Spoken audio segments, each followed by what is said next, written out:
different way of achieving peaceful coexistence in Nigeria. One, identifying our common goal. Now, talking about common goal, what is that thing that makes us unique in a country? Let's talk about our economy, our business. Despite who we are, both Muslim or Christians, we are all as one. So there must be a common goal between us too.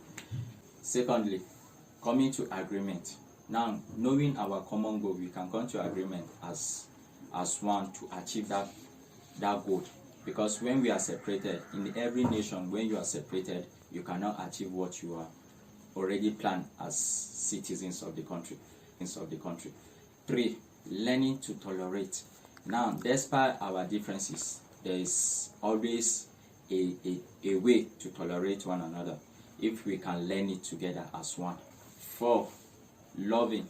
Now, there's no place that there's no love.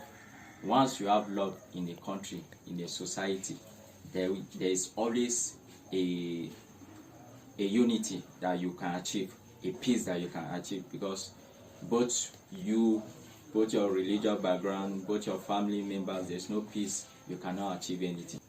Five, relating with one another. Relationship is the key point in every civilization. Now, without relationship, there is no achievement. Communication is the most important key point of everything we have. You cannot have a code in a society and you don't have communication. You don't have anything in the society that cannot do without communication.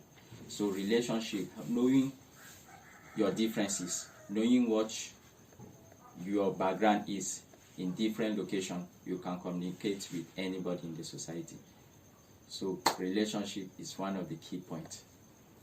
My name is David Abba Adoye, representing Team She. Thank you.